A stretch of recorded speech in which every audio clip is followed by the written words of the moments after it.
finale time, rezero episode 66, or season 3 episode 16, the final episode of this season of arc 5 of the battle in PRIESTELLA. So I am very excited to see where we go. I have a ton of concerns. I have spoken about this in the previous episode of we have multiple fights that didn't become fully resolved, and we also have not multiple, I would say actually, we have one that's really in the stage of this probably won't end up getting resolved here. And I mean, they could just pull something out completely on us, but if they do, it feels underdeveloped and maybe a little underwhelmed, or underwhelming for me. So I have concerns for the overall like product that we may be getting here. And until we watch, I'm not going to be able to tell you, is this because of the way it was written? Is it because of cutting things, or is it because of just having to cut things through to like pacing and a bunch of stuff, or intention of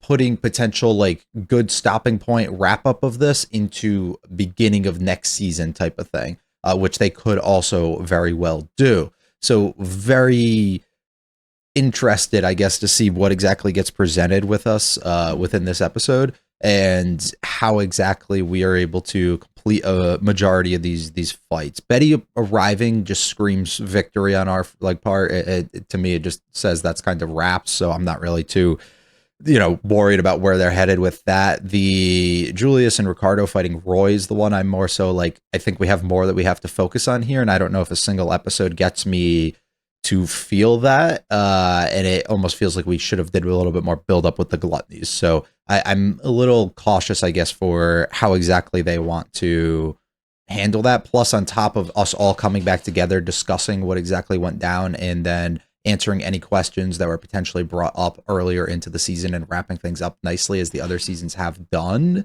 if that's the plan. I just don't feel there's enough time for it. So I am relatively worried about, I guess, what exactly they're planning with this episode. But I'm very excited regardless, because we get to see Betty fight, and we haven't seen her for a long time. And we get to hopefully get some resolutions on Julius's end, and maybe see a little bit more and different sides of him that I would very much enjoy. So I'm excited for whatever they decide to throw at us. I will be speaking at probably long lengths at the end of this.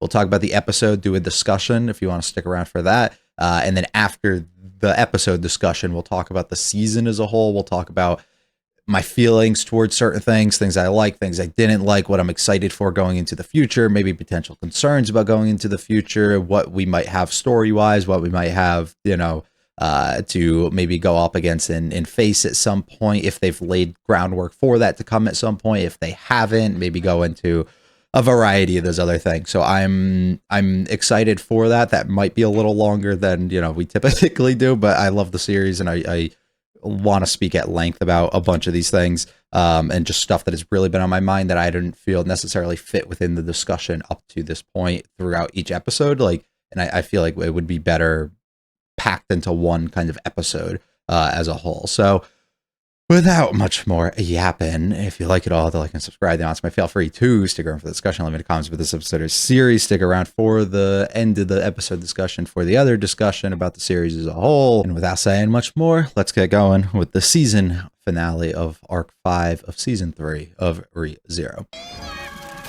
Just right into it, Betty. Love that for you.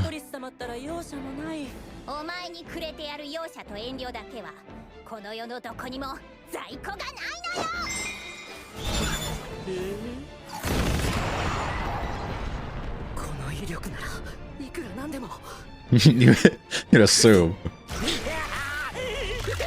I love his fighting style.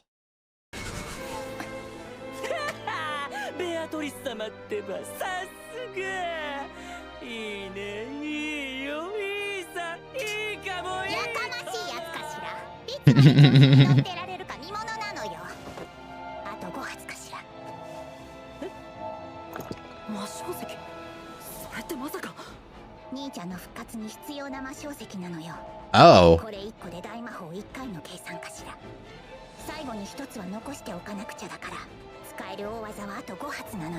Okay. You guys are similar in a way.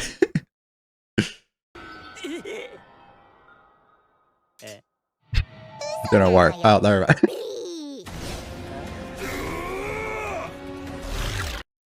Explain. Let me explain what exactly I'm going to do, so you're aware of it, and then not do it. So we catch you off guard. Good going, Betty.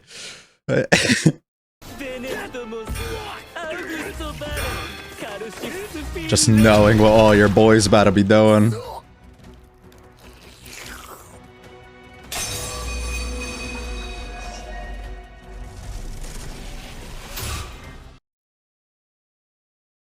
What the fuck?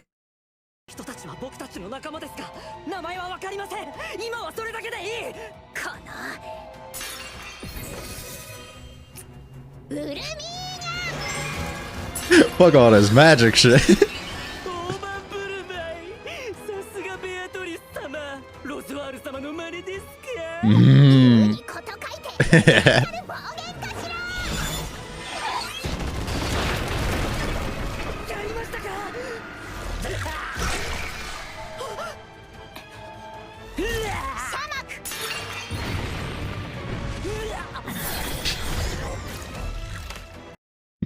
No one else got you to get out of a sticky situation. Sheva got you.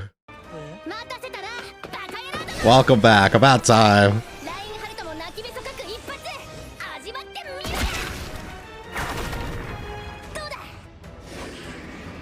They felt it at least.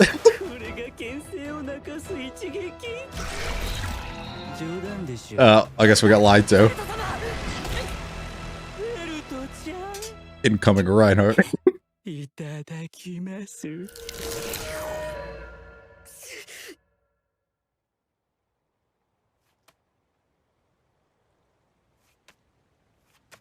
Something tells me it didn't work. I wonder if it's something to do. She has like some fucking cursed blood with her.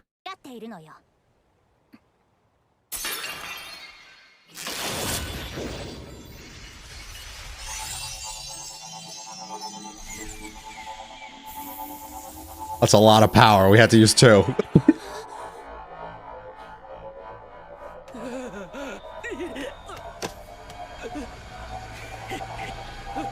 Strength in numbers. Rev it up.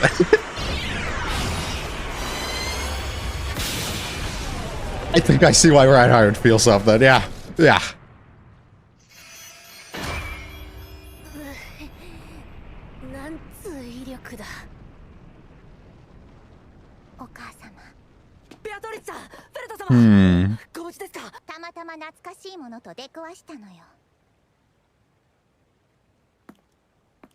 I like tying like old things like that in a way back to what's been around in history and what she would know that others wouldn't.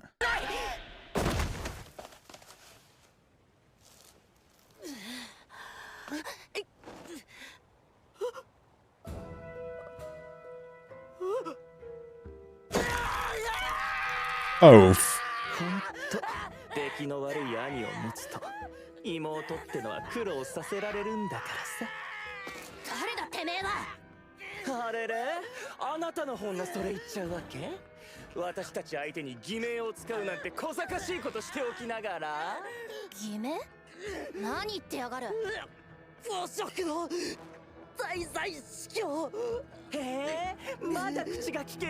You can take forms? Or is this the other one?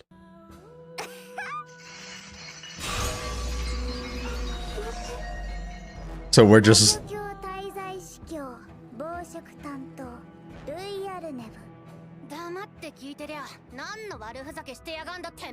So we're Capella, but not. Got it.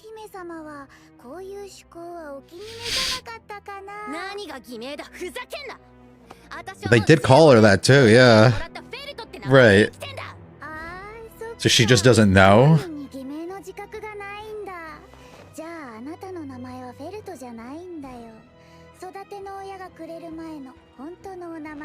So names being something more than what's essentially like given or known from? It's some stupid shit.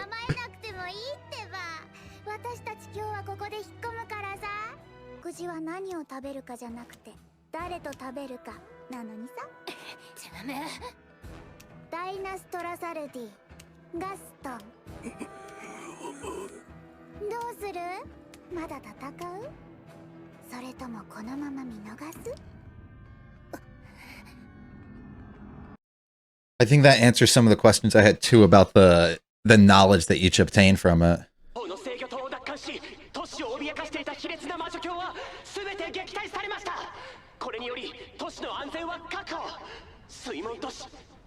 Who the fuck is this?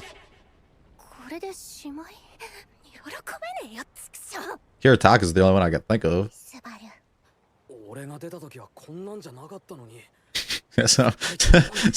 Some serious shit went down.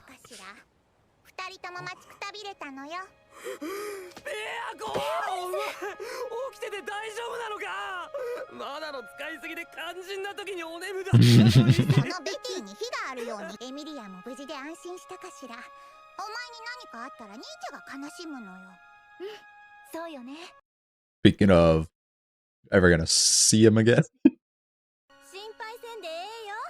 話せば長くなるけど、これも作戦のうちやから。アナスタシアさん。とにもかくにも二人とも無事でよかったわ。夏希くんもちゃんと男の子やね。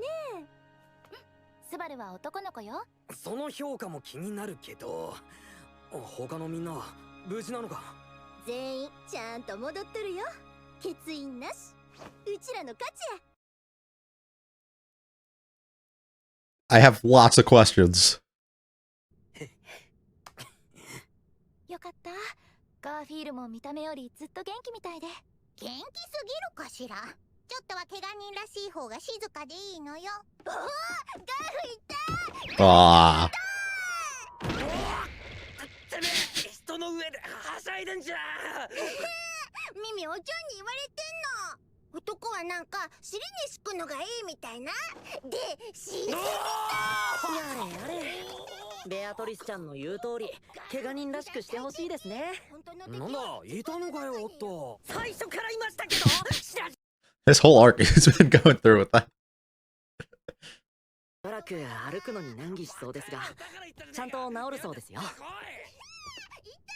ベア子に聞いたぞ、武闘派内政官。危ない真似するなら一言相談しろよ。友達なんだろ。Thanks for trying to help, though. 都市の命運まで背負わされたあなたに、さらに厄介な荷物を。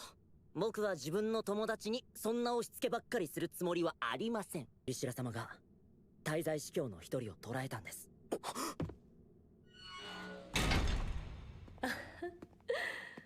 来てくれたんですね、あなた。So we found her. Okay, cool. Awesome. Oh,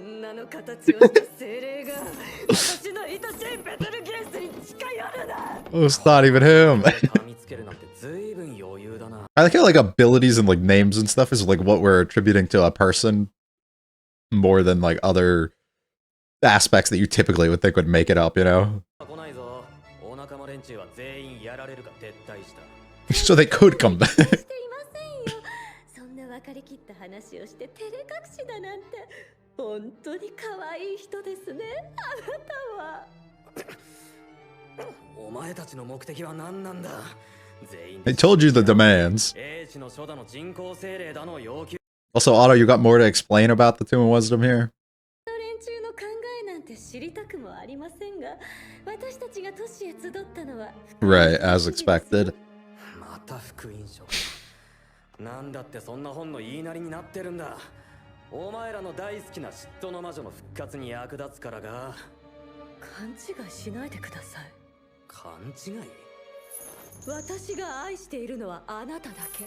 Right. だけなんです。Right. 嫉妬の魔女なんて私にとってはどうでもいい。 So are we like forced into it? Or it was okay, okay. 他の奴らはお前たちは最終的に何が望みなんだ。さあ、ごめんね。あなた以外のことには興味がなくてわかりません。あなた飲まれていますね。あなたは本当に私がいなくてはダメな人なんですから。 I think he just is a little confused. Nice. Good for you, bro. Someone's a little jealous. Someone's... やめろ。何のつもりだ。やめろって言ってんだろ。ペテルギウスはあなたの中にいる。魂と魂が溶け合い、肉体と肉体が混ざり合っている。だからあなたの中からあの人を引きずり出す。 He is, but isn't you? 一番そばで見届ける。一つだけ忠告を。暴食に気をつけて。美食家も悪食も飽食さえもあなたを奪おうとするでしょう。 Gotcha. That's what we were building up of the difference of how each of them handle the consumption of other people. 手ぶら扱いすんなよ。一応聞けた話もなかったわけじゃない。 A little bit of info. A thing or two, maybe. 気に入られやすいのがね。そっとすること言うなよ。スバル、あんまり慣れ合うんじゃないのよ。なんで釣れねえな。起きるの手伝ってやったじゃねえか、ベアコ。ベティがその呼び方を許すのは Did you know? かしら。アルト何かあったのか。これなのよ。あの男が持ってきたかしら。ベティが起きられたのはこれのおかげなのよ。キリタカの魔晶石。どうやってこれを。わからないかしら。そしてそれは聞くなと当人に言われているのよ。アルのやつ何一人で暗躍しやがったんだよ。 Since the beginning, he is. アルは悪い人じゃないと思う。 He's just a little misunderstood. Maybe not understood at all. オットー君たちも助かったんでしょ。亡くなったら大弱りだった魔晶石も見つけてくれてね。It's not necessarily the right mindset to have. It's very similar to what Sirius just said in a way. I'm glad we're having this discussion.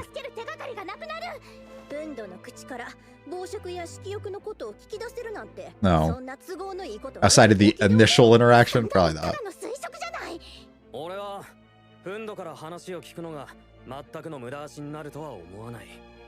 だけどあいつを捕まえておくのが不安って考えもわかる。 We have a way to ensure that she's like kept restrained this entire time, you know? 僕もフンドの処刑には反対です。クリス様のことはもちろんですが、王国にとっても魔女教を知るまたとない機会だ。速やかに王都へ移送して騎士団に引き渡すべきでしょう。逃げられる心配は大祭司教なら護送するのだって楽じゃない。その役目は僕が。Okay, yeah, we're good then. Not worried then. の人らと七しの人ら、特に色欲の被害者をどうするかやね。あれは私でも治せない。治るとか治らないとかじゃなくて、ああいう生き物に作り変えられてしまってるの。おぞましき虫けらに姿を変えられた者どもは死を望んでおるじゃろうよ。元の姿に戻る同士が立たぬのならば、そうしてやるのも慈悲であろう。クリシラ、それは。黙れボング。 It's hard too because you can't really even ask. 待って、その問題私に任せ。 You're just gonna freeze them until we can figure out what to do. 今すぐ直してはあげられない。でもそのための方法を探す時間なら作れると思う。 Yeah, okay, gotcha. 氷の中で眠らせ。 Yeah. そうか、コールドスリープ。確かに。 Amelia's gonna find herself in a spot by the end of this entire series where every person in the world is just an ice and not finding the answer she needs. 様は失敗などされません。なぜなら歴史に名を残す偉人とはこういった試練を乗り越えるものだからです。 All right, settle down, Liliana. 口を叩いたものじゃな、歌目。仮に貴様の見立てが外れればどうなる？その時は私の首を差し出すまで。このリリアナ。 That's fair. That's so fair. よい。歌目のさえずりに免じて、わらわの慈悲は預けてやろう。任せて。必ずうまくやるわ。やってみせるがいい。それをもって貴様をわらわの敵と認め。 You'll be worthy if you can do that. So who takes in the wives? And can I get one? この度は都市の防衛のために尽力していただき、本当に感謝の念に堪えません。 Glad you're safe, brother. キリタカもよく無事だったな。一日が始まる I just thought of something. We haven't talked about or shown Julius at all. Did he lose? And they forgot who he was? And Ricardo.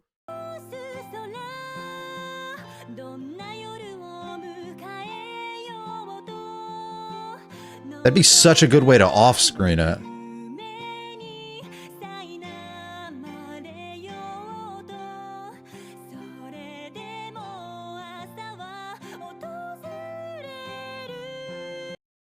He's flashing through all the characters. We skipped him again. Holy fuck. Okay, this could be...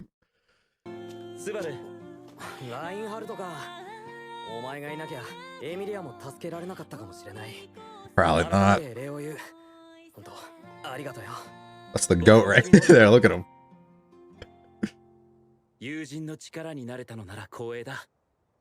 Love that. For him. Full circle, biting tongues. I'm not going to be able to get over that. We deadass just skipped Julius.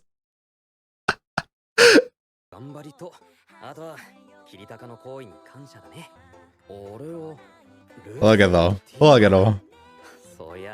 あの子たちを助けようとしたことから全部始まったんだよ。二人の無事だけを喜ぶってのは不謹慎かもしれねえけど。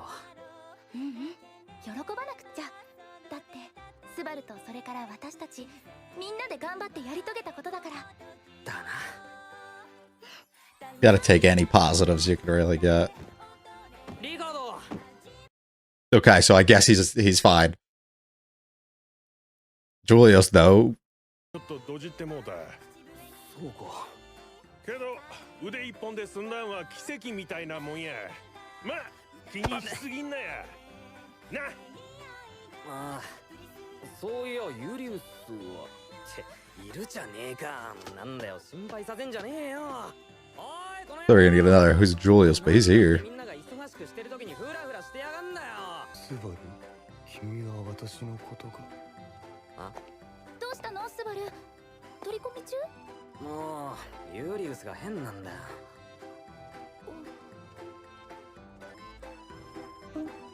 Amelia, fucking say something, please, please. ユリウスさんってスバルの知り合いの人？ Okay. So Krish loses memories, Rem loses both, Julius loses name. Fun way to give us the third. I am so happy that they had the balls to do that. That is something that I understand circumstances were largely different at the time. I wish they did for the normal season one, not needing the director's cut years later. I think that's what should have happened, and knowing the cut content of how season 2 should have ended and we didn't do it again, I'm so grateful that they did something along the lines of this. It's such a beautiful way to end this. And I don't know, I don't have the words. This is maybe I'm weird for this. I'm gonna have to rewatch, of course, to give it time, but this might be one of my favorite episodes of the season. It had so much of what I liked and so much of what I felt was mainly missing from a large part of the series. The mystery that all these different characters and what they're capable of and who they actually are, the future implications and setup for different areas in matchups and things that were building up that tension and just overall excitement for, the leaving things unanswered, allowing characters to feel suspicious of other characters while certain ones don't understand their reasons or don't even know that they have a suspicion of them. There's so many like really cool things that happen here. Potential negatives that happen with keeping Sirius tied up, and chances that she can just completely go away, or chances that she finds herself, they move her to the capital and being watched over by the knights and stuff, as we say. But what happens if she does something to get them on her side, or what happens if they secretly have other intentions outside of what the group of characters we're familiar with actually are trying to go for, what the wise men themselves are looking for with this election beginning, of course, and maybe trying to do something to not have a ruler necessarily, but instead control power for themselves and utilization of potentially somebody with the authority that she does to do that would be a really intriguing little way for them to detour here, which isn't necessarily at all what's going to happen. And I could just be like spilling a bunch of things, getting excited for things that aren't going to happen or aren't actually going to be there. But it's the idea that we propose so many things that can make you think of like, holy shit, I can't wait to see how this goes.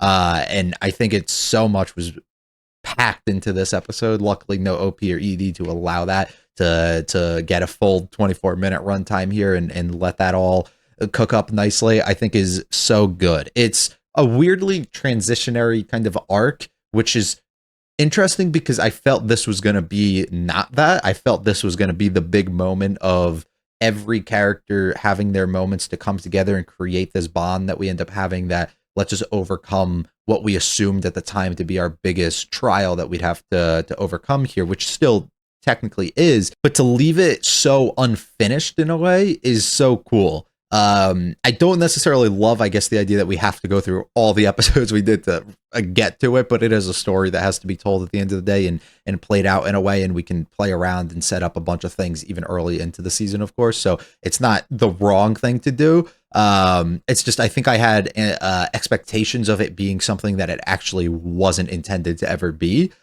So it's on my own end, of course. But just so many fucking cool things happen this episode. I'm gonna have a really hard time of not speaking on the season as a whole in the episode discussion portion. So they might bleed into each other and I might repeat a bunch of stuff throughout this if you stay around and listen. But where we're at is so cool throughout this episode. I love the idea of letting the characters retreat. I don't really love that a lot of times in series, especially if it's something that you're going to come back and fight them in an episode or something. But if you're going to build it up and it's going to be, we're going to fight, any of these other archbishops in, 3 seasons from now, you know what I mean? Like it builds up real nice tension and reason for doing so, and also sets up the environment of the characters that we're going to have involved into those each of those arcs, so who are going to be extremely relevant. So super cool stuff that I'm beyond thrilled to be able to talk about and get into in a little bit. And I think overall the episode did so much of giving us that everything was perfect kind of wind down, and then dropping that little bomb on us at the end is so nice. It's one of those things, I think, like anybody who watched the normal version of season 1 and anybody who watched the normal version, actually there's only one version of season 2, you felt everything was so good at the end and so right that, like, especially season 2 and knowing how they did the whole REM situation makes you just sit there and be like at this party, like they're gonna drop something on us, and then they don't, and it's like, that seems off. That seems weird, right? So once again, getting that after having a history of building that for 2 different seasons and even a third one here of things actually went really well, by the way, to not have them be that is so cool.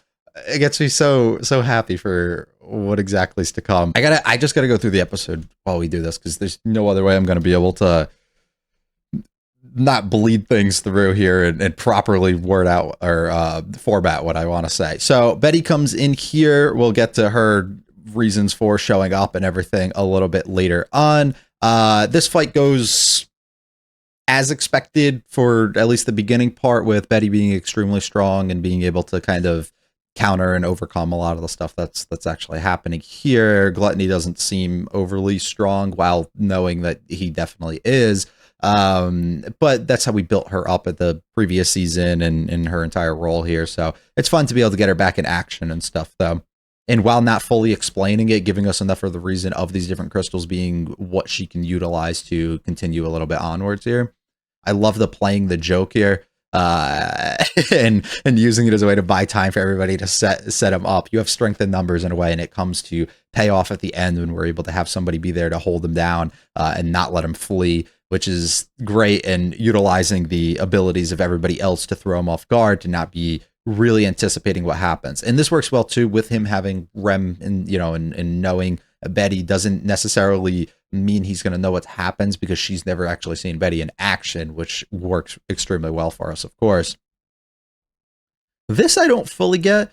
So I guess the shatter and the tone down that we get before they come back and the lighting goes back to normal is the freeze in time when he does whatever he needs to technically be considered devouring them and be able to obtain either their existence or their memories or both, or just whatever he is taking, which is also something I'm curious just what he does to obtain each of them. It's the same thing that we'll talk about later with Roy, where how does he determine which one he wants, and why doesn't he just go for both? I'm assuming one of them is easier than the others in ways, so they might just take what they can get at certain points just to be able to get out of there and not be, I don't know, it maybe depends on the scenario or just something else that kind of goes on with them. Impersonating Roswell, just trying to get under her skin a little bit here. Shamrock's great. Love that we're able to bring that up. Strength in numbers, and here comes Felt. I'm so glad that she was able to come back. Perfect way to tie her back in. And at this point, you don't know what happens. He thinks that he's going to be able to take her over, but he finds out that the name is wrong. And I love the way that happens. I thought it was like a blood-based sort of thing, and especially with what we reveal with her name not being her name, more potential hints for the future that she's potentially of, within the royal bloodline in some sort of way, and probably has relation to Capella, which will be fun to talk about because I do have a few ideas on that, and it works as well because Capella kind of ran away. But yeah, really, really cool stuff there, I think, to be able to do that, to throw us a little bit for a loop, and we get that a little bit later too. This is fun before I get into it, having to utilize two to do this, but showing her that you can't just smack him with it and it's used in a completely different way. Super fun.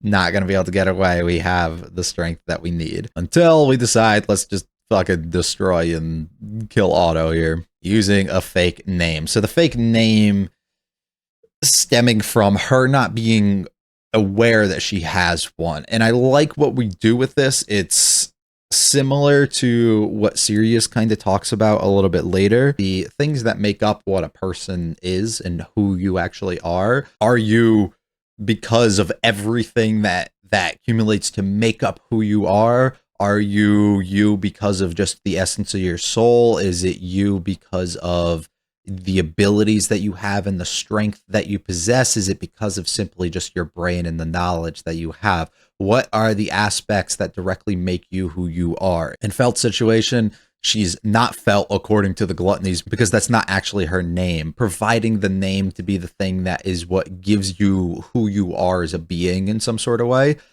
more so than the person underneath or any of that stuff of what makes you up, I think is really fun. And it allows, because she doesn't know it either, it presents future opportunities for us to go into an arc where we can focus on her backstory, kind of surrounding probably where she grew up, who she grew up with, like what her family was, where she actually comes from, why she was given the name that she was, what her actual real name is. There's so many different layers and things that we can go into directly with that at some point in the future here. But it's super cool that we are exploring different ideas like this, because we get it again later with Sirius of being like, you have the soul, meaning the soul, I'm assuming, of what the ability of the unseen hand is within Subaru. So attributing the abilities of somebody and the thing that you kind of see is what makes them up of who they are, more than actually say who they are, or who the general public, or who, I don't know, just anybody out there really would necessarily see them as. So it's fun.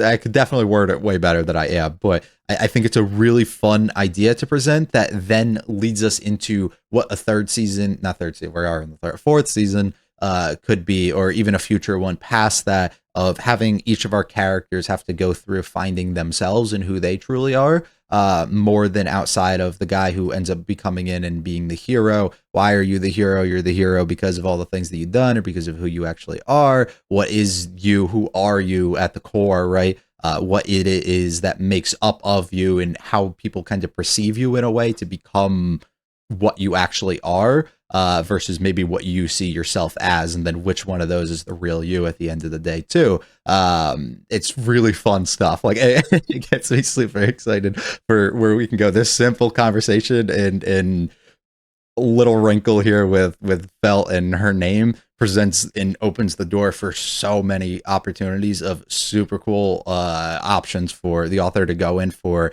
even just one arc, but a potential of future ones, and being able to tie in all the fleeing members of the witch's cult into that as well. I think works perfect. And simply my general idea of Capella taking over the name and stuff of the royal family being something that potentially could be relevant and important in some sort of way with Felt going forward too is cool, because now we know that both of them are still alive, and potentially brings up a really cool interaction that can come about going into the future. So really cool shit. The taking the different forms is interesting. I like how it's just a mix of what Capella does, but it's a little bit different too. And it showcases the same thing, because while on the exterior you're somebody else, on the interior she's still somebody different too. So really fucking fun. Welcome, Rui. We are going to look up your name. I'm assuming it's just a star. We're not going to go too much into it, but I still would like to be able to say Arneb, the leading light of Lepus the rabbit. So, okay, hold on. So what would the other names be then? So like, would Alpharad be a serp? Okay, so hold on. That's really fucking cool then. So each of them, gluttonies being the ones that are responsible in some sort of way, or the keeper of, I would make the assumption from last episode last season, getting that Daphne was the one creation of all the three different beasts that we're kind of aware of, with the whale, rabbit, and serpent, and now being able to connect that each of the names being relevant to a certain star that makes up like the image almost, or like a constellation that is representative of a animal in some sort of way, with Arneb being directly tied to what we've already known and conquered in a way with the rabbit, and then Alpharad being for the serpent. I'd make the assumption, I'm not even going to look it up because I don't want to figure out how to spell it, but Batankaitos, I'm going to assume, is a representative of some sort of thing regarding a whale, which is really fun, giving each of them their own names that they follow. So I wonder if each of them are like the keeper and the one who positions each of these kind of beings in a way. So her being the one potentially responsible in a way for the whale appearing and just being exactly kind of like what it is. But it probably has a little bit more to it that I'm not really thinking on right now. But very fun to be able to see that. This is probably a connection I could have made before, but I didn't get when I looked up. I remember I looked up Roy's name at the beginning of the season when we got introduced to him. I didn't get that. It didn't come up and say that, but now looking it up, I had to look into like the animal. It makes up a little bit more, but now getting that, I'm able to see. So I think that's really fucking fun, and good to know that she looks, of course, very similar to them. So nice little wrinkle to get a third one involved, 3 for us to have to go after at some point. Didn't realize you didn't know that was your name, but I'm just letting you know that is the case. We are leaving. Big bro got beaten to a pulp. Elder bro just does as that woman says. So you're the youngest of the 3. He got beaten to a pulp, which I'm assuming...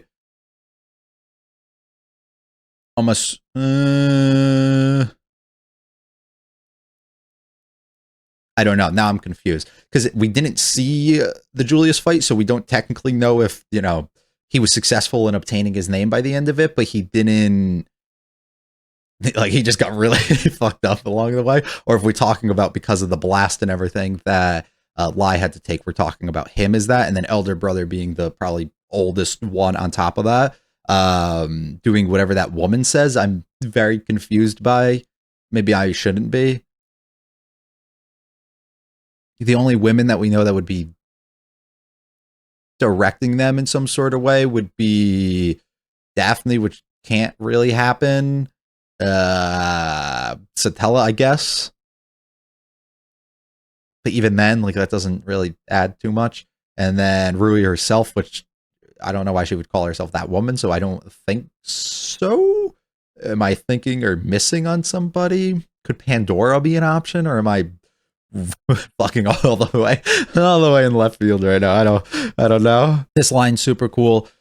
Whether you're a gourmand or a foul feeder doesn't even matter. And I think even later, like what Siri is presenting, the idea that satiation is like a another element to this. So giving each of them on top of the beings that they're kind of representing in some sort of way too, or being represented by whichever direction I guess kind of works. They each have their own vision towards how exactly they approach these things, with the Gormon being the one, excessively like into all of this stuff could be Rui, but I'd make my assumption that it's probably Roy. Foul feeder, I don't even know what the fuck that could mean, and then satiation could just be, the one who wants to be content in some sort of way. Foul feeder, I guess, could be lie in the direction that we might take it of like, it's fucked up that he kind of like savors all the things that he gets and he really like makes the most out of it, whereas Roy doesn't seem to be necessarily that, and he just kind of wants to devour at whatever cost. But maybe he also isn't. Maybe he just wants to be cool and just wants to get full at whatever cost he can, and Rui's actually the one who's going out there and just devouring everything with no fucking care in the world. But considering she's the one who steps in and is like, we're gonna bounce here, I'm gonna be the mature one, I'm almost gonna assume that she's just like content with where she's at, and that's who we're referring to. And also the fact that she's not referring to herself here, especially after talking to the brothers, would make more sense to me too. But really cool to give some more characterization to them. Want to continue fighting here, and Betty knows that it's probably a little smarter to get out of here. Otto got fucked up. I kind of skipped over that because I wanted to get to this, but his legs got completely destroyed, which likely he'll just be able to be healed. So I don't love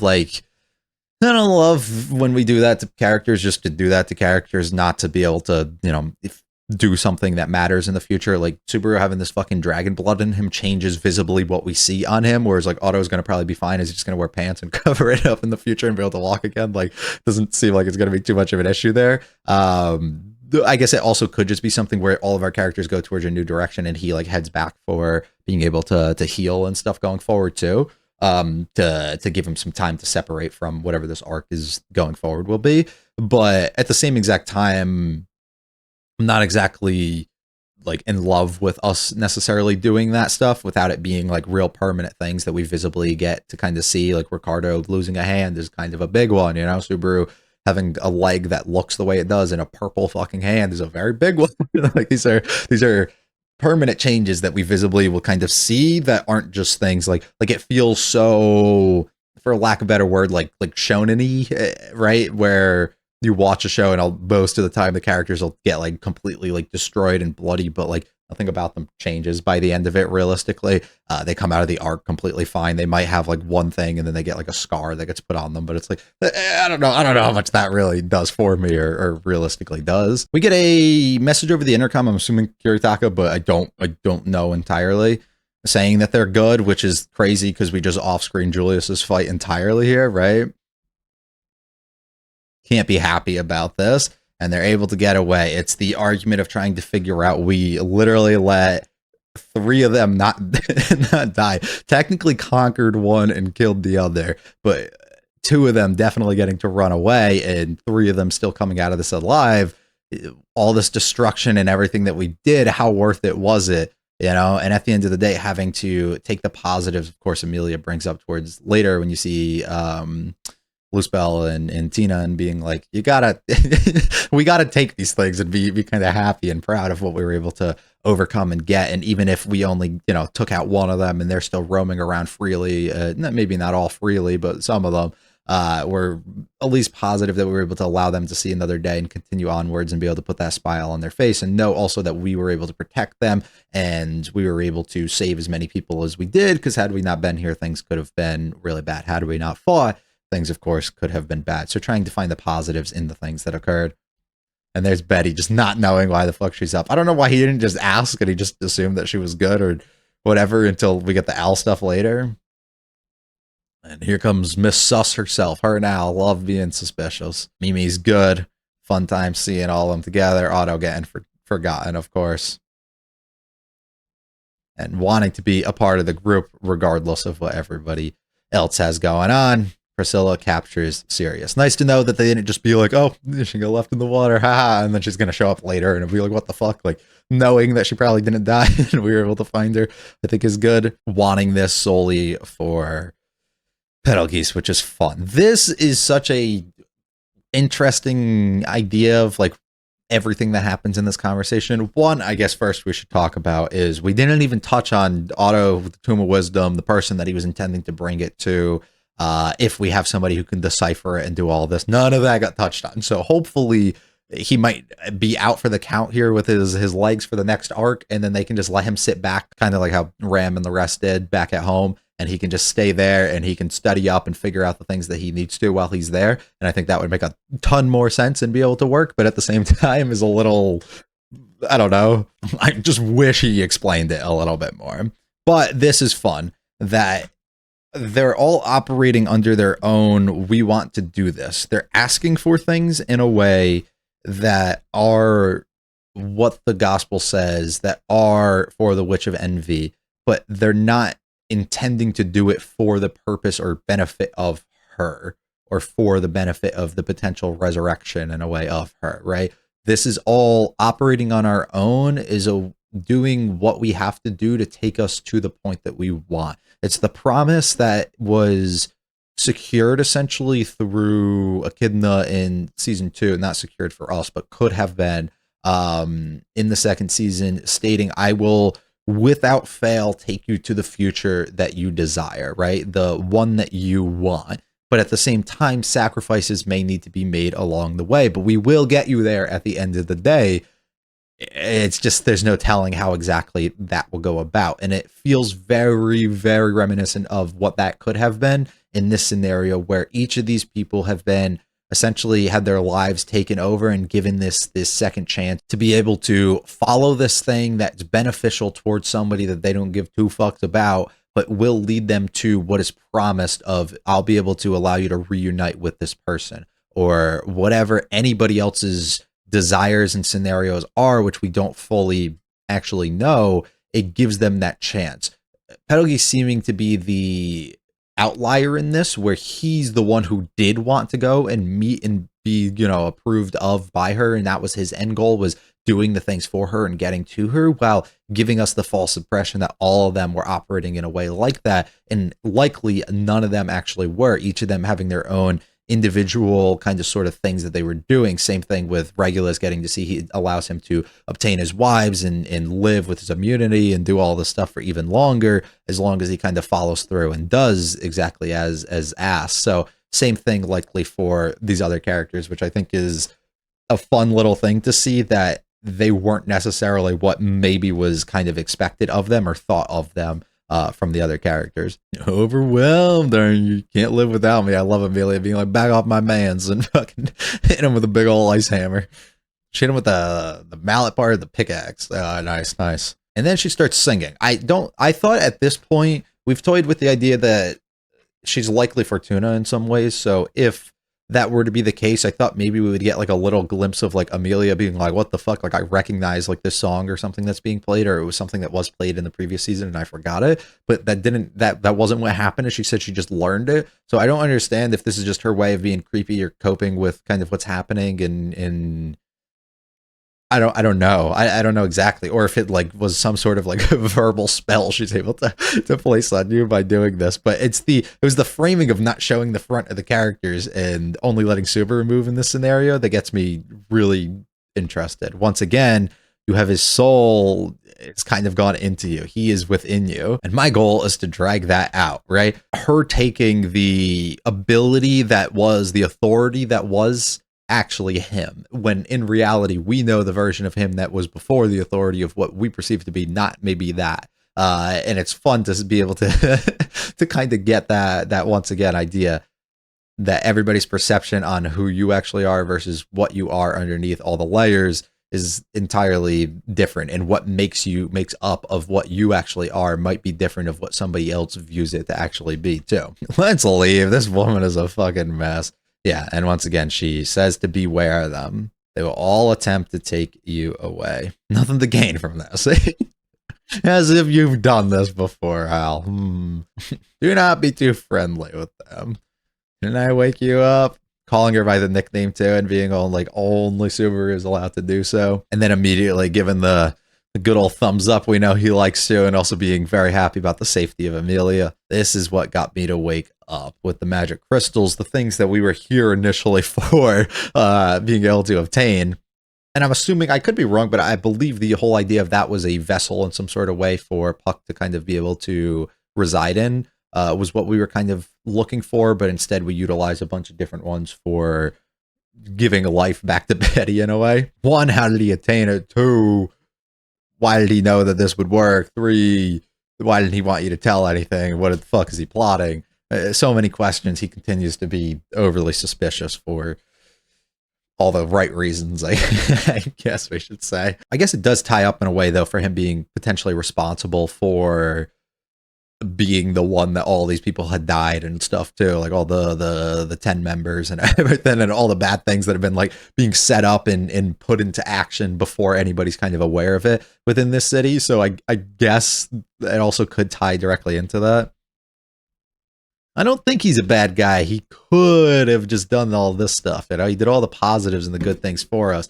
And that's the negative, like that's that mindset that could get you in a lot of trouble that we've been cautious of in regards to, especially the conversation we just had with Sirius with, like, he may know something or be under the impression that he's doing what he's doing to get him into a position that he can obtain and do the things that he wants to. And maybe he doesn't have the same sort of goals and intentions of saving others and just being a good person and everything as you might seem to believe here, right? It entirely, I just feel like is right there and possible that he is operating under the assumption or potential knowledge that he will be able to get to somewhere or get something, or is just trying to protect something or whatever exactly he's doing. And these are necessary steps that he must take to be able to get into them, whether retracing or not. Pretty interesting. And then, of course, everything goes well. I love the conversation of we can't just leave Wrath. Like, that doesn't make sense, and some people being okay with it. We learned a little. At the same time, we didn't learn too much. It's valid on each side. Let's just kill her. There's no point of having, you know, somebody as potentially harmful as her just sitting around. And we don't even know, even if Reinhardt's the one who transfers her to somewhere else, he's not going to be in constant, you know, surveillance of her throughout the rest of his life here. Somebody else will, and you never know what she's going to be capable of pulling or who she's going to be able to be capable of doing something to and taking over or coordinating with, and maybe that's part of the plan or whatever, and that's why she's so content with you being able to restrain and take her here. There's potential for this to be really wrong and just bad overall, and for her to be potentially released at some point, and which also could just be negative. So why not just cut it now? But at the same time, the counter argument that's just very strong as well is she provides a key to a variety of information that we're not aware of yet, and that we potentially could utilize. I mean, she did just give us some info, although some of the members were kind of a little aware of it already.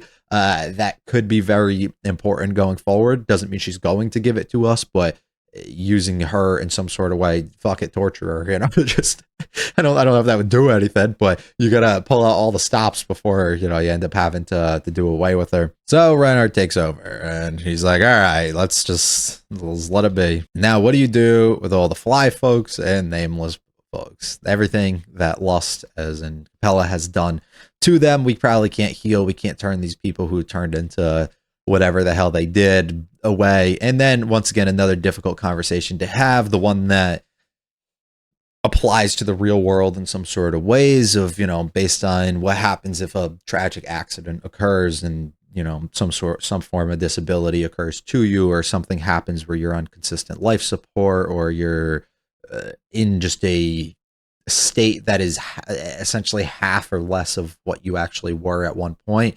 Are you just happy enough to continue on living and just being a person and being alive? Or do you not feel like you're entirely one and you just wish that the suffering and the pain and the things that come along with it would end? When you're in a non-verbal state, as most of them are, how can you make that decision for them without being able to ask, right? Like, it's a harsh thing to be able to do. So it's not a great spot for any of them to necessarily be in.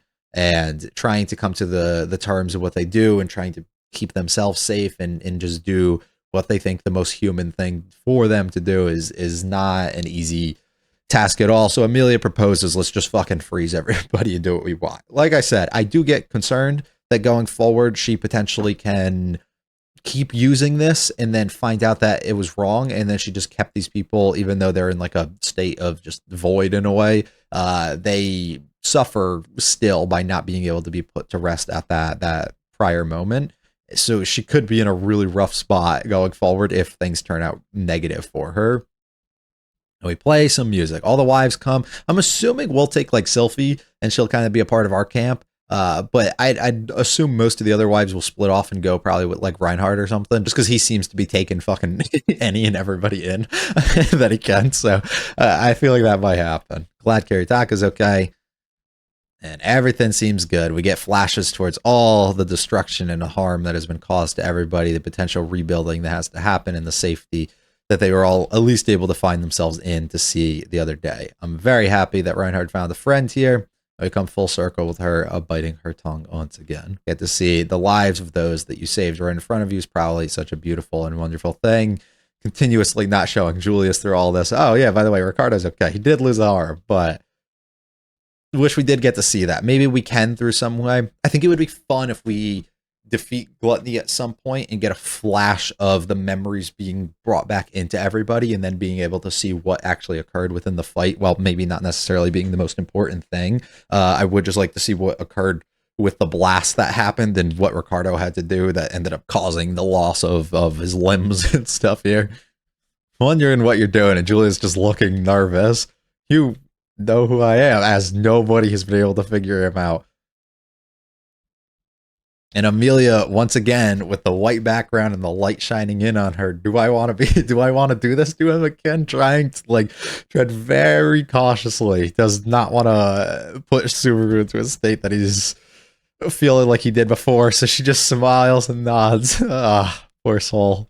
And once again, she's just uncertain, and you can read it immediately.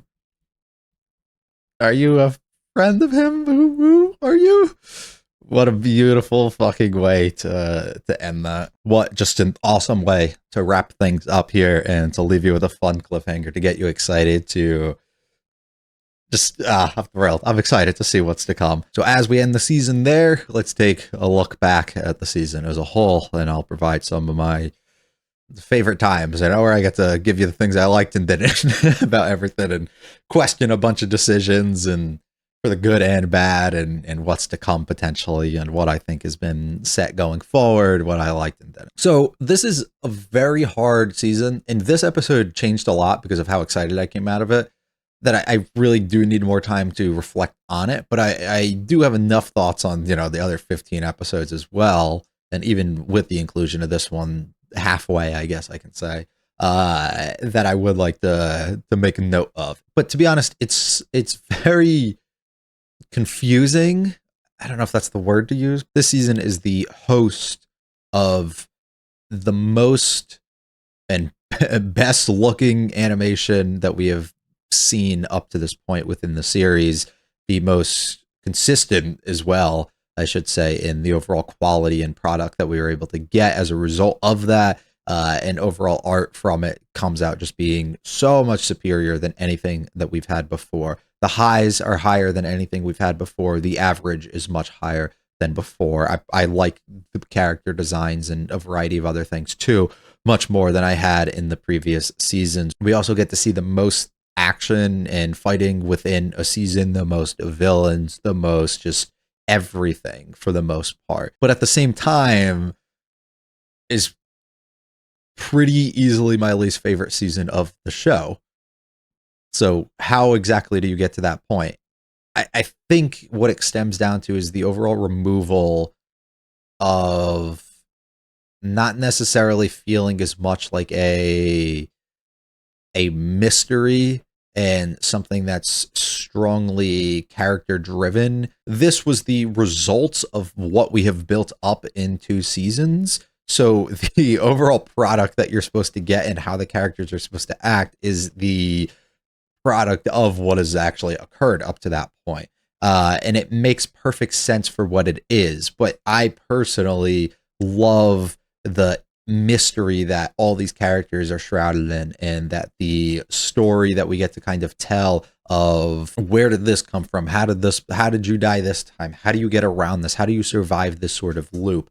all those things kind of went out the window very early into the season, became a little bit more apparent of where exactly we were headed, and what the product that they were trying to give us here was. We take a series in this, the overall concept and everything that I've loved so much, and we take our chance at what is more battle action shonen kind of thing, is almost where we head with it, which is fun.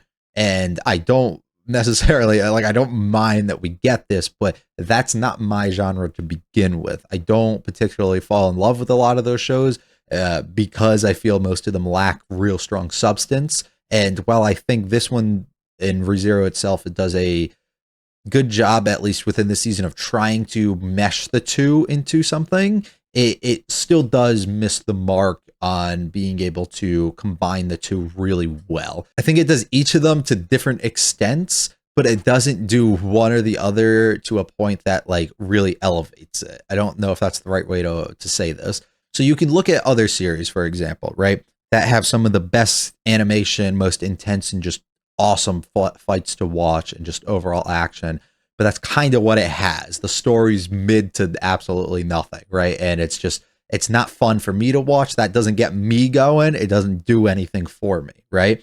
But then you have other series. Season 2 is a perfect example of this, where the animation's just not good. And the action and stuff's not the real most entertaining stuff. Well, we did have some peaks within season 2, but there are other shows that are like that. And the story is like some of the most thrilling and just gripping content out there. It's fucking like unreal how good it is. You hit these peaks on each way. And I think this one does such a weird job of the action's not at like 100, but it's at like 70 to 75% of what the quality is. And it's not like a knock on like animation or anything, but I do think the overall fights and what we actually get presented to us here are at times the most entertaining things to be able to watch, or most creative things to watch on screen. So we can give it like a 70-ish for like its passing grade of where that is, right? And then the overall plot and the mystery and everything else that we've kind of like built up, like the overall intrigue that I had and what grabbed me throughout the arc, is better than average, but still only hits like a 60 to 65 kind of level, right? So you get like a good product on both levels. It's not average, it's not bad, but it's not like amazing. So neither of them really hit that high mark, I think, of what I necessarily wanted, or would have enjoyed, and even what I've known to love the series for up to this sort of point. And that's perfectly, once again, fine. It just is, when it comes to me for being a least favorite kind of option, this is where that more so stems from. I think it does a bunch right, but it doesn't do anything like unbelievably well that I fall in love with the season kind of as a whole, and it makes it significantly just weaker overall. I don't regard things simply because their animation is really good as great, if that makes sense. I am more of a story guy. I've always kind of been that way. And even though this is the highest we get in one of the aspects, it's definitely the weakest, some of the weakest content we've had story-wise throughout this series. Probably, maybe even the weakest, which is, it's a little hard to compare arcs 1 and 2 due to the length of each of them, to that story-wise. This is better, of course, in like all the other aspects, but it's a little hard in that sort of way, in my opinion. But I don't necessarily have it too much of an issue with us taking this direction story-wise. I think it fits and it makes plenty of sense. I think my biggest issue that I'm going to likely come out of this, which is usually a hot take whenever I say it, but I feel it in like every show that I kind of watch, is I think somebody needed to die this arc. I think somebody needed to die.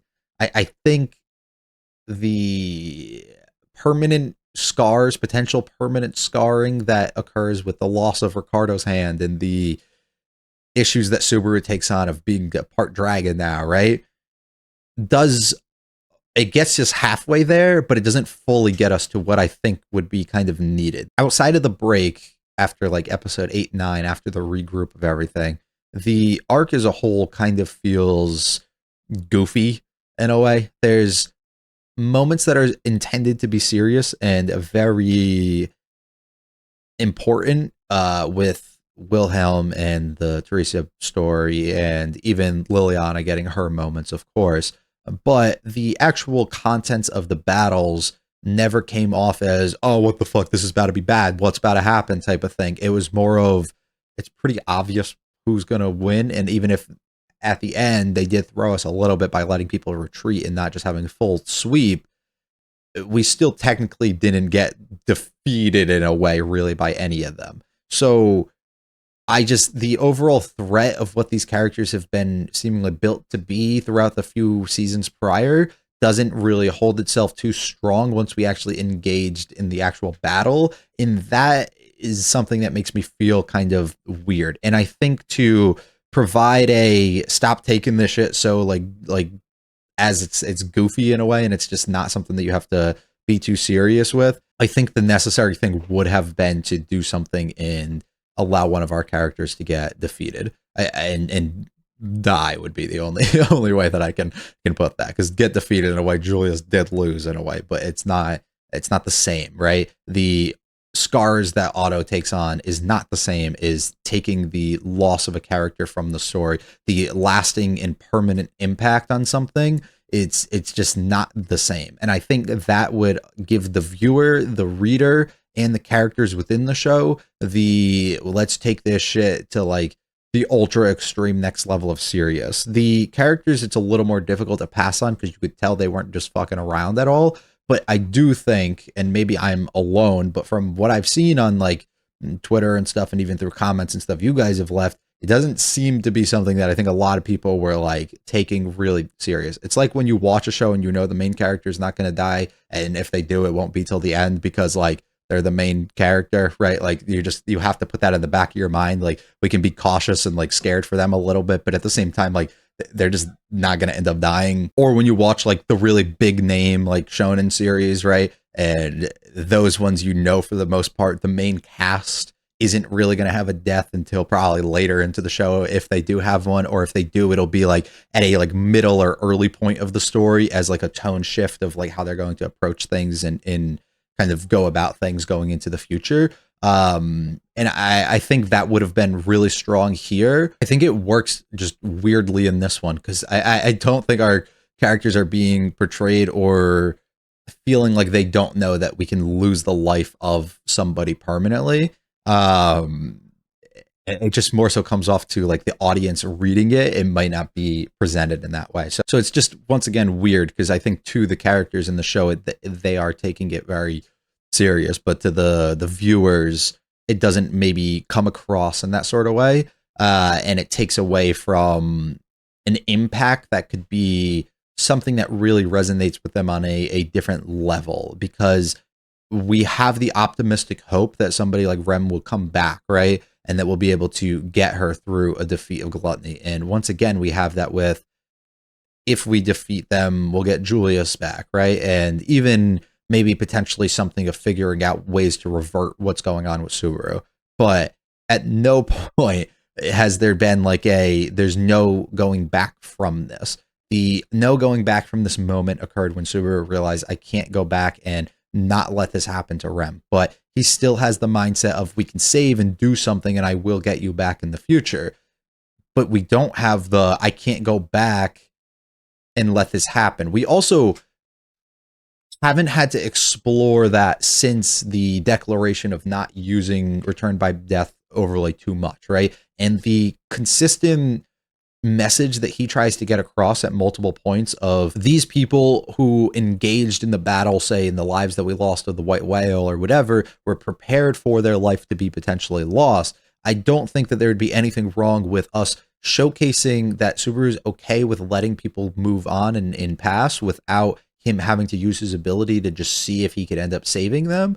If it meant that they went into this battle fully expecting that there was an opportunity for them to die, and they were prepared for that, but prepared to fight for the things that they truly believed in for the overall outcome of what they wanted. I just see that as like a a really strong moment to get it across to the viewer that we're not going to rely on this ability as much anymore, which they already kind of have, especially with it being toned down as much as it was throughout this arc. But I do really think that that would be a strong message that then once again gets sent to the viewers to actually happen. This is something that they can do next arc or the arc after or something at any point in the series to send that message. But I think right now would have been the absolute perfect time for it to happen. So I am a little upset that we didn't necessarily get that, because in an arc that towards the back end especially doesn't come off to me as something that makes me fear or be concerned for the life of the characters within it, I think that would have been a nice message to send, to say, be cautious of this in the future, because I'm not afraid to write somebody off. But it didn't happen. So I do think that would have been the one massive improvement as to what I would have done on this arc. Likely would have to be somebody who is close to Subaru in a way, but not entirely removed from it. Killing Ricardo does nothing. He doesn't have a relationship really with him outside of a few interactions, right? But killing somebody like Garf or Otto is a little too close to him. So we have to find like a middle ground. And that's why I think Julius losing his memory is a really solid pick, because he probably, if I had to, would have been the pick that I would have made for somebody that had to die in this arc. Just to be that person who has a opposite, like not really that relationship with Subaru, but we see that relationship and the similarities in ways and the complete opposites as well of the characters that would still have that sort of impact on us, of knowing that that really was his friend and make him realize a bunch too. But it doesn't happen. So I guess we'll move a little bit on past that. I do feel weird overall too with some of the other aspects of the season, and I haven't been able to put my finger on it, and I still am not able to. Some of the stories, like Teresia, for example, I thought was kind of weak, and a lot of people seemingly love it, and especially the way that they talk about it from the novel. And I can't tell if it's the content that was potentially cut that lost all context of what I really wanted out of that we didn't get, or if the story itself just didn't have it for me personally. And at the same time, with other aspects of even the Regulus fight, of me not knowing if the tone was intended in a way and translated well from the novel to this, and also if like how much I potentially could have gotten a different experience or better experience from reading it, which is such a weird thing to say in an arc that's so action heavy. You'd assume would be, and animated really well, you'd assume would be the one that you get the real like elevation of the source material out of. And I just don't know if we got that. And it makes me question if it's something that I should be putting the potential concern on from the director standpoint, as we had a change in director and lots of staff members throughout this season, or if it's just something in general, the overall pacing that they went with that felt kind of off. I think the pacing in certain episodes was really strong. Some complaints I was seeing towards the beginning of the season from people were that it was paced too fast, and I never felt that. I thought this was very high octane. We need to move this along and really keep that pace up, and I like that. But I do think during some of the other moments that should have been slowed down and included a variety of more content that we didn't necessarily get. So it just leaves me a little, I guess, concerned on the overall decisions made for that. It's hard to directly attribute it to one person or one thing, simply due to like, I don't know what the studio would have let them get away with, right? They have consistently extended episodes, removed OPs, removed EDs, given them like extra time to do all this stuff.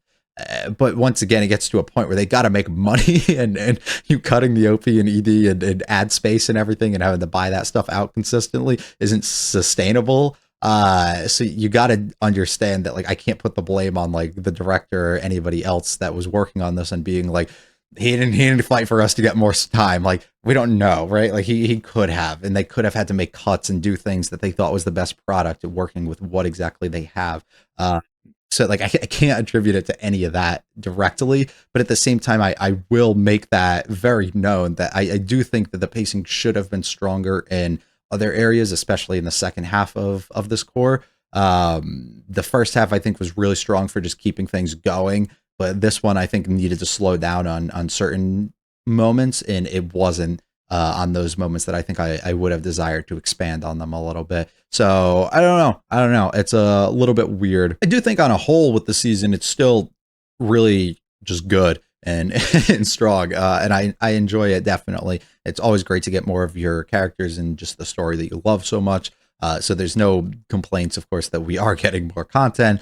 And I love being able to expand on and get to see so many different sides of the different characters who come from the same place, but at the same time, different places and are in different places in their own life and what they're after.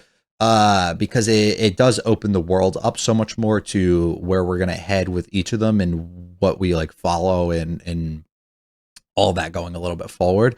I think is cool. And we also explored some new stuff for the first time of not having Subaru in episodes, where he wasn't in one of them at all, and then the other one he was in like a single flashback, but like I'm not really going to count that. So being able to do that is nice because it does explore that we don't necessarily need him to be in these to give us the same sort of kind of like impact in story that we're looking for. So I'm excited to maybe get a little bit of more of that going forward, because it can give focus to the world and the environment that we're in, as opposed to Subaru and his story. And I'm not saying his story's done, because it definitely has, room to move forward still. But we did a lot of the exploring him as a human and his character and stuff, and the growth stuff throughout the first 2 seasons, that putting a pause in it throughout this arc is not really a bad idea at all. And even potentially opens the door, like I said, to do that again going forward,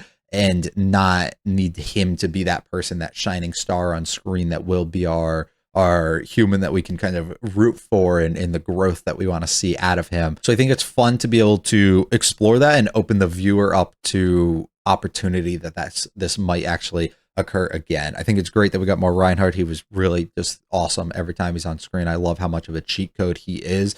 I am in concern of things are either going to end in the story itself all too well, because he's just a little OP, or we aren't going to be able to create a being that's strong enough to go up against him.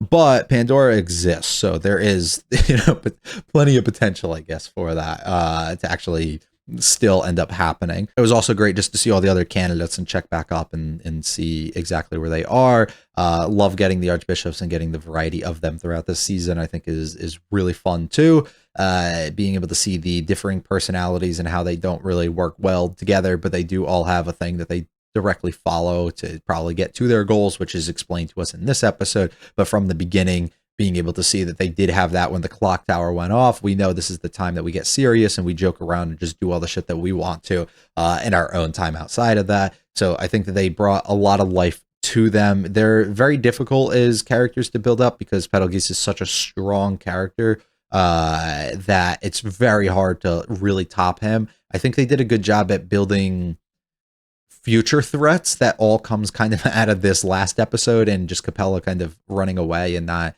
seeing her really get fully defeated in a way. But I don't think they did anything to build up like my excitement to see Wrath go at it at some point in the future or see what she's at. I think Regulus felt a little underwhelming to me overall as a villain, and even the story that they explained in his backstory, while it's laughable in a way, and I think it was written to kind of get that point across. I do think that with how high of a bar the performance and overall writing for a character like Betelgeuse was, I maybe had expectations a little high for these other characters that hasn't really reached that point yet, and with the loss of Regulus already, he didn't really get close to that either. It's also because the threat of like the witches are not really a thing that we go against, so having also the threat of like these archbishops are nice because they're like the seemingly most powerful people we're gonna encounter, at least for the foreseeable future. So for them to not really feel like they're overly strong compared to our actual characters, it just doesn't do much for, once again, what I was feeling throughout the second half of not feeling that overall tension that I wanted to. It just doesn't present that for the future, because we don't have any of those characters. So we're gonna have to go into something, I think, where we like fully build up brand new characters. I think they did a nice job, like I said, with Capella and Gluttony though, and there's definitely room for them to grow, so it's nice that they're still around, and especially with trying to build up Gluttony towards the end directly from Sirius is nice. But all still, once again, remains to be seen. We do set up a nice chunk of mystery with certain characters, comes a lot of it towards the back end of the season, but we do that with Al specifically and what he's capable of, with who he is, what his goals kind of are. And it's nice to be able to create a side character who is gonna probably be super important going forward for what they know, and has so much that they seemingly are like putting into action. So I'm very excited for that. I think once again, it did a great job at just building up the actual cast of characters outside of Subaru and outside of who we've built up in the previous seasons to get you just to that point of intrigue to see exactly what they're capable of and who they really are and what their story is. Which is a nice, really necessary step for them to take, because the royal selection is something that is, of course, coming up and is realistically the main story that we have to like follow here throughout this series. So we have to do something to bring them back to the fold and give them a lot of focus. So I think doing this was realistically nice. I'd anticipate an arc directed towards each of them as opposed to a combined one like this going forward. It doesn't necessarily mean it needs to be the next one, but I think that that would be important to at least highlight them and allow them to connect with the viewer a little bit more, give us a little bit more insight into them, the things that they're doing, the views and stuff that they have. Because until we get more of that, it's going to feel too one-sided in the Amelia's going to win, and there's no question kind of about that.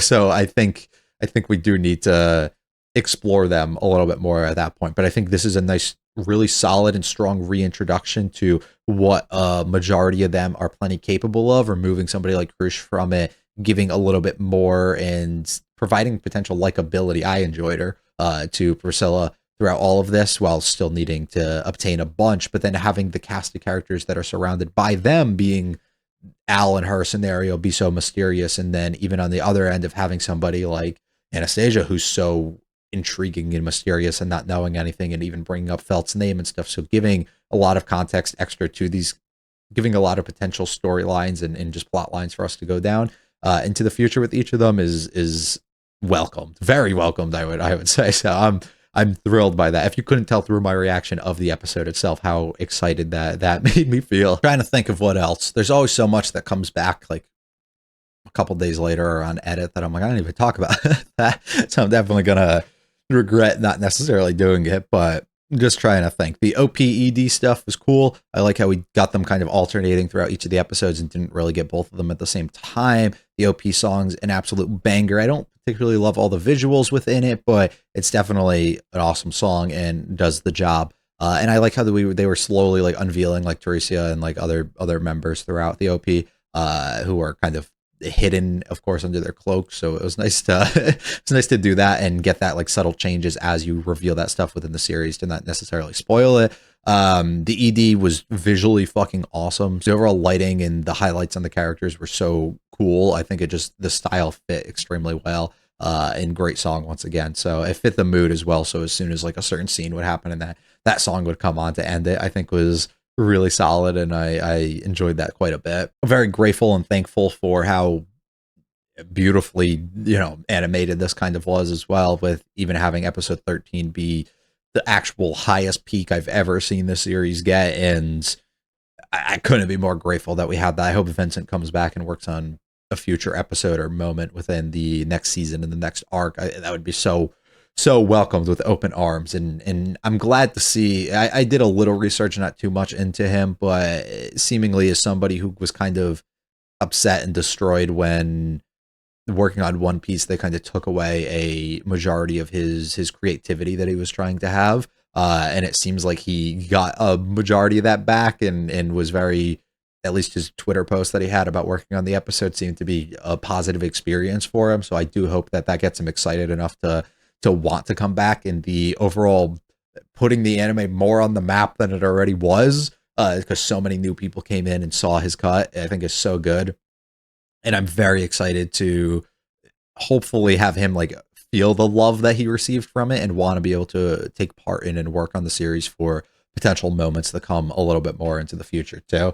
And hopefully it just sets the bar too for a majority of other animators to see people actually enjoy the series and to see somebody with such a big name on that. And it allows White Fox as well to also see that people really love when you take your time, and even if you have to do the split cores the way that you did, which is something actually I'll talk about in a second, You still take your time, do what you got to do. You can really, really make an impact and get so many fresh faces onto the series.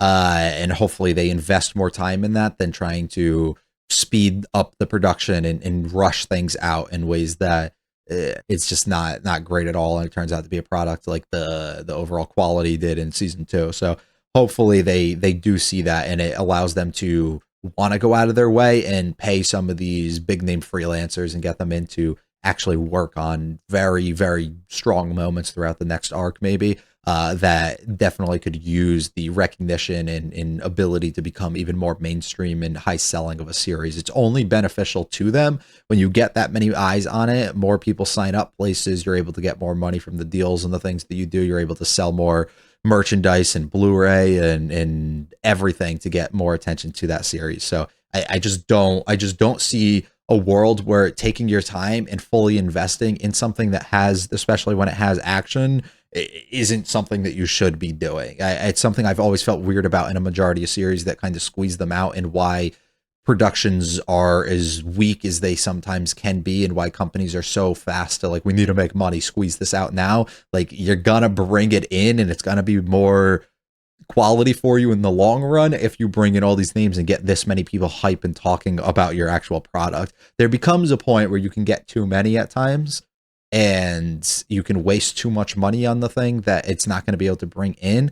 But to be able to maybe cut profit margins slightly to bring in more eyes to potentially see more long-term growth as opposed to your short-term growth here, I don't see why that doesn't make sense for you to want to do. So hopefully they take this and really understood how much of an impact that made to people, and how many new faces it probably brought into the series to be able to see this, and how many might have been even turned away from the general idea that the first 2 seasons don't look anything like it, that you should probably invest in your shit going a little bit more forward. And maybe they'll take the idea that the future seasons are really strong, so stick it out, and the story's strong enough in general, so they should be doing that, that they'll be able to find their way to make it 60 something episodes to get to some of those highlights. So hopefully they do that. The core split was something else I skipped over and I would like to speak on a little bit too. I don't have a problem with it. Like I said, I thought it was a good idea to give them all the time that they needed, but I do think ideally they would have just started production in like December, or production airing, I guess, in like December, and pushed it so it still ended on this date. But it gave them like 2 extra months to work on these things without needing to take the full split that was kind of between it. I just feel like that would have been better for overall excitement and hype, because a variety of people are going to watch it, not fully remember all the key details and the things before it. And it kills engagement a little bit, I think, overall with the series. So it's a bit unfortunate. The counter arguments that if you're this far in, you're invested anyways. But at the same time, overall, like, discussion and people getting excited to come on weekly does get killed when you have to wait 12 or 13 weeks in between. Absolutely, it does. So I do think it would have been smarter to overall push it back, but I'm assuming they had certain numbers and things that they fully were intending to reach from the beginning of the year that they had to reach by releasing it in October. So it is what it is, but hopefully they take note of that. At least they found a really strong part to leave us on like a cliffhanger, but also just leave us before shit was really gonna, go down there. I think it was the perfect kind of opportunity and place for them to do that. So I don't necessarily have as much issue with that. But if they can find a spot like that going forward, I don't have an issue, because I'm all for giving people as much time as they need to work on it. But I personally do think that they should wait. An industry standard should be just to wait until your production is fully at a state where you're content enough with it that you release it, so you're not crunching these things in like the week before and trying to get it in and done before, right? Because if you have this fully done in December, they're able to like get this to a point that they're done, or even if it takes them till the beginning of January or whenever it was, and then they have the full production done, you can start the Arc 6 and Season 4 production while this is still airing, so you can have shorter windows of time between overall air dates at the end of the day. I just, to me, it makes more sense to do that, but whatever, they go ahead and they make the decisions and do the things that they overall want to. I can't necessarily think of specifics and more things I want to touch on. There were so many things that I've been thinking of over the weeks that I just don't think are all floating to me right now. But I do know that Season 4 was announced, which was you know, unless you're living under a rock, it was pretty obvious that it was coming through the initial image that was posted back with the season 3 announcement to begin with. At least that Arc 6 itself was going to be contained within it. Seemingly, they decided that production probably wasn't going to get them to that point. I'm assuming the fact that they ended up having this split that they probably didn't intend anyways also relates directly to that. So season 4 being what we rename it as, it doesn't really do anything, if we're being honest, besides give them more promotion and overall excitement and time for them to space these things out. So I don't think there's an issue in regards to that. But it was announced. There are some key visuals I did look at quickly, but I did see that there's a minute announcement trailer of it. I'm curious if there's any like animation or anything in it. I doubt it. I think it's probably still at earlier stages. But we will watch it now. If nothing happens in it, I'm just going to cut this part out so you're not even going to see it. But if things do happen, we're at least going to look at it, and then I can talk a little bit more on where I think the series is going to kind of go in regards to that season. My screen looks so dirty when I see this. The sand. Does this turn into a Western?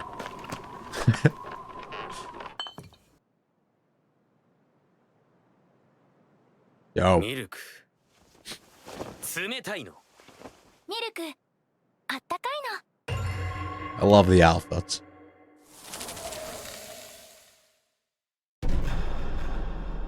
So we get 2 images that get released directly from this. So my knowledge, before I even speak on them, because I do want to talk about what's in them and then expectations and stuff a little bit going forward, is this, I'm aware of how awesome and important Arc 6 is to so many people, and how much they absolutely love it, which is what the season will be adapting. So I'm so thrilled that I'm able to be alive to live through that. hopefully fingers crossed, right?